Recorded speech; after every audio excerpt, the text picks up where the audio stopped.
ಗಲಭೆ ತರಿಬೇಕು, ಜಗಳ ತರಿಬೇಕು ಮಾಡಿದ್ದಾರೆ. ಆದರೆ ಇಷ್ಟೆಲ್ಲ ಮಾಡಿದರು. ಇನ್ನೊಂದು ಭಾಳ ಒಳ್ಳೆಯ ಕೆಲಸ ಮಾಡಿದ್ದು ಪೊಲೀಸ್ ಇಲಾಖೆ, ಮನೆ ಮನೆಗೆ ಪೊಲೀಸ್ ಅಂತೇಳಿ 2025ರಲ್ಲಿ ಮಾಡಿದ್ದಾರೆ. ಅದರಿಂದಾಗಿ ಒಂದಿಷ್ಟು ಪ್ರಕರಣಗಳು ಹೆಚ್ಚು ಬೆಳಕಿಗೂ ಬರ್ತಾಯಿತ್ತು. ಯಾಕಂದರೆ ಪೊಲೀಸ್ ಸ್ಟೇಷನ್ ಅಂದರೆ ಯಾರೋ ಅನ್ಯಾಯಕ್ಕೊಳಗಾದವ್ರು ಮೊದಲು ಅನಿಸ್ತಾ ಇರ್ತಾರೆ. ಇದು ಗೊತ್ತಿಲ್ಲ ನಮಗೆಲ್ಲ.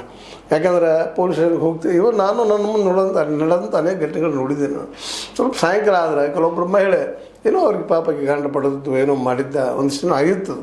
ನೀವು ಹೋಗಿ ಪೊಲೀಸ್ ಸ್ಟೇಷನ್ ಕಂಪ್ಲೇಂಟ್ ಕೊಡೋದ್ರೆ ಸಾಯಂಕಾಲ ಆಗಿದ್ರೆ ಒಲ್ರಿ ಅಂತ ಹೇಳುವಂಥ ಮಾತು ಕೇಳಿದಾಗ ಮನುಷ್ಯನಿಗೆ ಅನಿಸ್ತದೆ ಎಷ್ಟು ಭಯ ಅದಪ್ಪ ಇಲ್ಲಿ ಪೊಲೀಸ್ ಠಾಣೆಗಳ ಬಗ್ಗೆ ಅಂತೇಳಿ.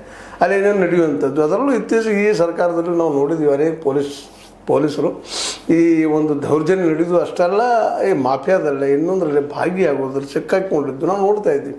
ಇದರಿಂದಾಗಿ ಪೊಲೀಸ್ ಇಲಾಖೆ ಪ್ರಾಮಾಣಿಕವಾಗಿ ತನ್ನ ಕೆಲಸವನ್ನು ಮಾಡ್ತಾ ಇದೆಯಾ ಅಂದ್ರೆ ಪ್ರಾಮಾಣಿಕವಾಗಿ ಜನರಿಗೆ ತಾನು ಸಜ್ಜನಪ್ಪ ಅನ್ನುವಂಥ ವಿಷಯವನ್ನು ತಿಳಿಸುವಂಥ ಪ್ರಯತ್ನ ಮಾಡ್ತಾಯಿದೆ ಅನ್ನೋ ಸಹಿತ ಇವತ್ತು ಗಮನಿಸ್ಬೇಕಾಗಿದೆ. ನಮ್ಮ SP ಅವರಾಗಿರ್ಬೋದು, ಅದು ಮೇಲಧಿಕಾರಿಗಳಾಗಿರ್ಬೋದು, ಅಥವಾ ಒಂದು ಫಂಕ್ಷನ್ದಲ್ಲಿ ನಮ್ಮ CPI ಆಗಿರ್ಬೋದು, DYSP ಆಗಿರ್ಬೋದು, ದೊಡ್ಡ ಮಾತುಗಳನ್ನ ಮಾತಾಡ್ತಾರೆ.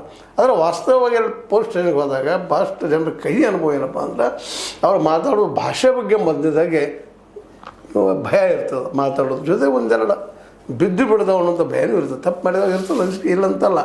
ಇಂಥ ಭಯ ನಮ್ಮ ಈ ಕಂಪ್ಲೇಂಟ್ ಮಾಡುವಂಥವ್ರಿಂದ ಅಲ್ಲಿ ಬರಬಾರ್ದು, ದೂರುದಾರರ ಮನದಲ್ಲಿ ಬರಬಾರ್ದು. ಆದರೂ ಬರ್ತಾ ಇರ್ತದೆ. ಇದು ನಾವು ಭಾಳ ಥರ ಸಮೀಪದಿಂದ ನೋಡಿದಂಥ ವಿಷಯ ಇದೆ.